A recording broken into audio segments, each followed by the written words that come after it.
Os confrontos no Oriente Médio estão se espalhando, estão se transformando.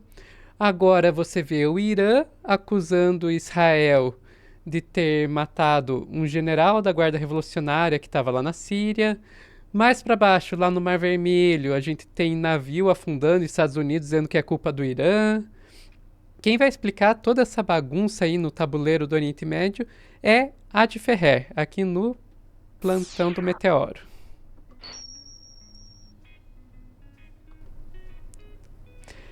Ad, conta pra gente, o que tá acontecendo lá? A última vez que eu olhei era Israel e Hamas. Agora a gente já tá envolvendo Irã, Estados Unidos. Como é que é essa história? Nossa, Sofia, coisa complicada, viu? Bem que tu falou. A gente sabia Israel e Hamas ali, mais ou menos na Cisjordânia também, porque a Cisjordânia também era Palestina. Então, o que a gente sabia era isso, e a gente sabia, obviamente, daqueles ataques direto à Síria desde 2011. Então, são frentes que a gente conhece, né?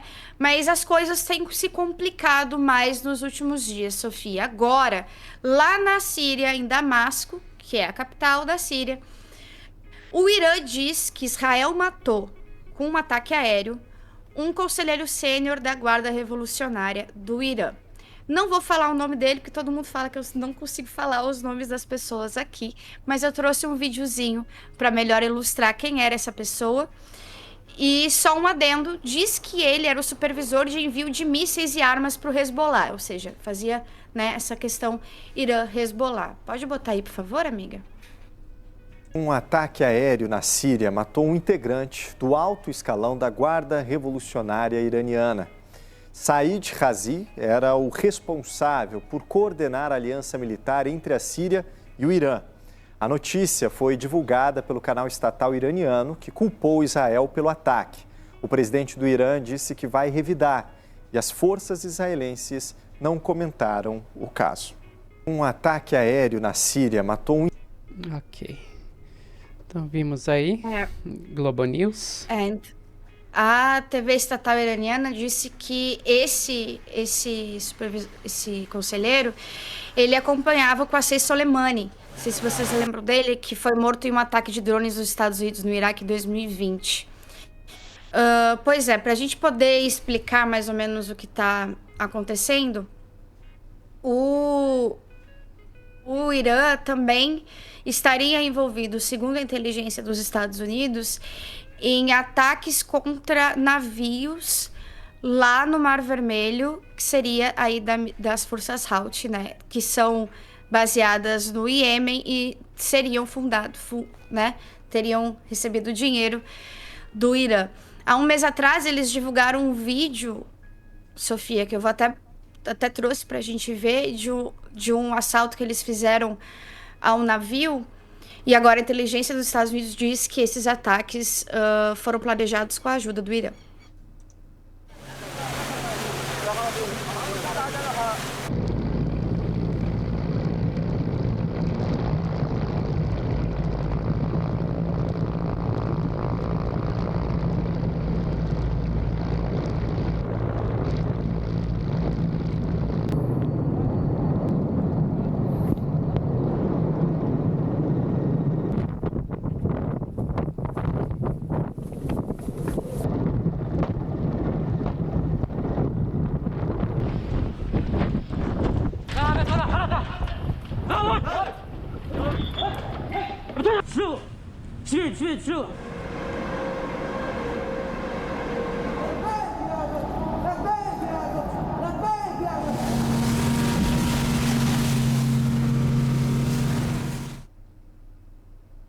Sofia, hoje mais cedo, o Hamas agradeceu oficialmente os Houthi, diz que eles estão lutando junto, ou seja, a gente já tem aí mais uma frente, digamos, de conflito a ser explicado, né?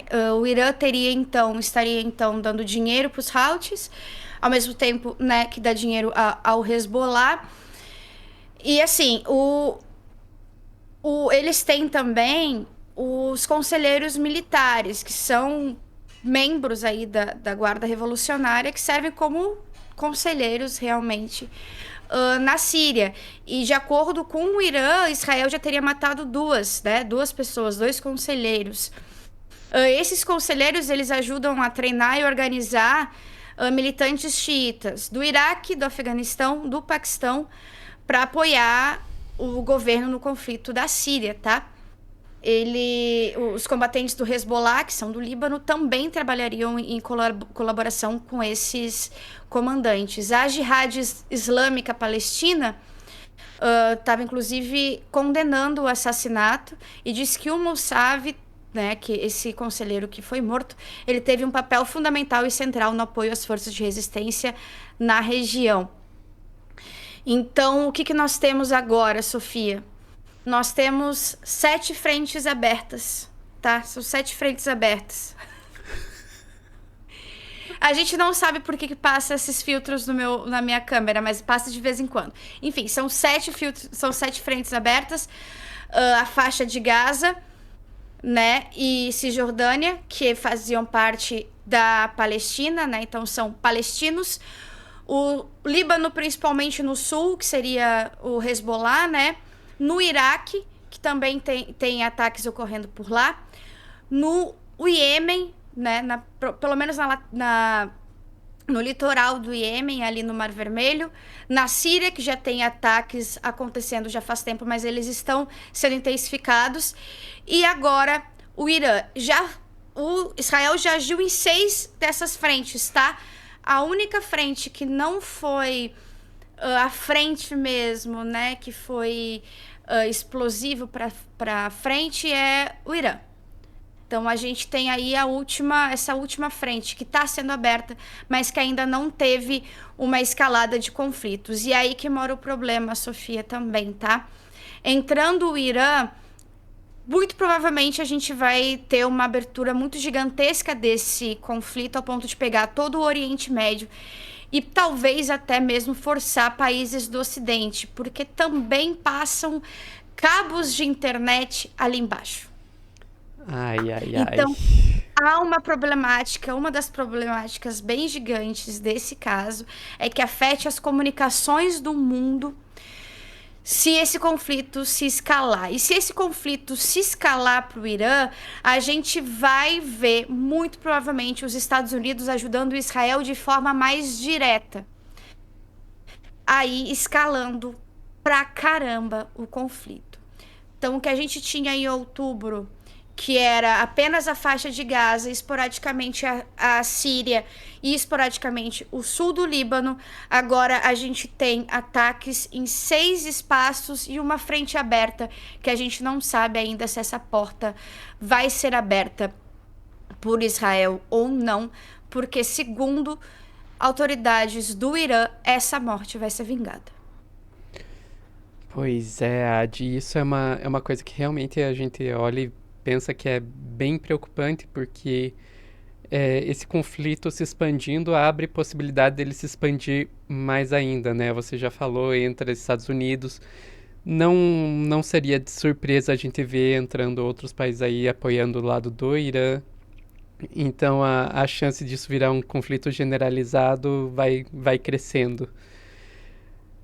Isso me assusta, mas... Isso me assusta também, amiga. Me assusta de Enfim. verdade. Quando a inteligência dos Estados Unidos vem aponta uma... É grave, é uma denúncia grave. Você dizer que um país inteiro, o governo de um país, está financiando piratas. Porque, na verdade, os Houthis estão agindo como piratas, né? Ali no Mar Vermelho. Então, é uma denúncia muito grave. É uma forma, inclusive, de arrastar o Irã e também de arrastar os Estados Unidos para o conflito mais direto.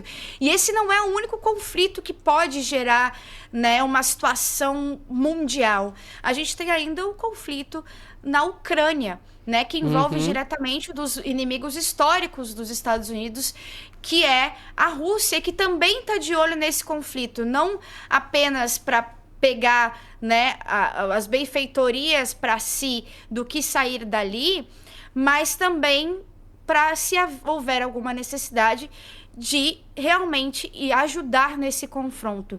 Então a gente precisa tomar muito cuidado, também com as informações que a gente vai receber, porque as informações elas estão bem enviesadas para todos os lados, né? A gente já teve um caso aí também envolvendo a Polícia Federal Brasileira, que foi o Propaganda caso de guerra, né? Propaganda de Exatamente. guerra faz parte de qualquer guerra.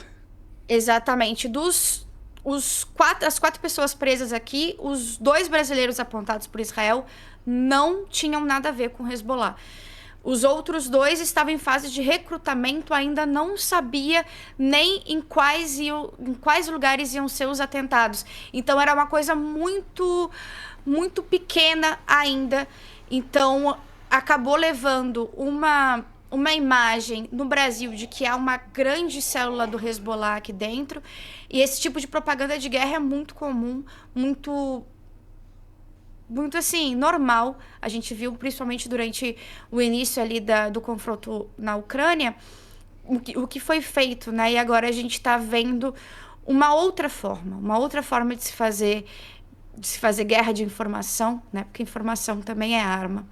Então, fica o alerta aí para a gente olhar um pouquinho mais para os atos de Israel propriamente ditos, né? Para a gente ver qual é o real propósito daquele tudo. Perfeito, Adi.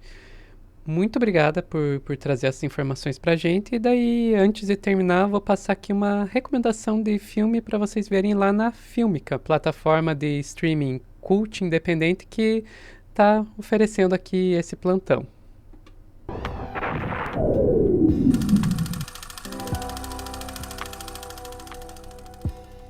O cinema é uma arte tão poderosa que às vezes pode até evitar que uma cultura milenar seja completamente apagada. E é isso que faz o filme peruano Huayna, a nossa dica cinematográfica de hoje. O longa conta a história de um casal de indígenas idosos que vive isolado numa parte remota dos Andes, a mais de 5.000 metros de altura. Ali, eles passam os dias tentando sobreviver às inclemências do tempo e da miséria e esperando que o vento traga de volta o filho que partiu. Lançada em 2017, a produção é a primeira gravada inteiramente na língua aimará. É também a obra de estreia do jovem cineasta Oscar Catacora, que com ela já de cara foi premiado no Festival de Cinema de Guadalajara e indicado como representante peruano no Oscar. Não era para menos. Apesar de Huayna não ter música, movimentos de câmera ou efeitos especiais, nada disso faz falta. O diretor precisa de apenas 96 planos fixos para compor uma obra-prima, bela e comovente. E para assistir esse tipo de cinema, o tipo que enriquece o seu olhar sobre o mundo, você sabe, é só na Filmica. A Filmica é a única plataforma de streaming que tem cinema de todo canto do mundo. Na Filmica tem cinema independente e cinema surpreendente. É cinema que te faz maior e melhor. E é cinema que você não encontra em outras plataformas. Não mesmo. Dá só uma olhada nos planos da Filmica. Eles estão comemorando a volta do Ministério da Cultura, como todos nós. E para isso, o plano mensal está saindo R$ 19,90 e o plano anual está só R$ 60. Olha só, pela quantidade, pela variedade, pela qualidade do material que tem lá, tá barato pra caramba. Vai por mim.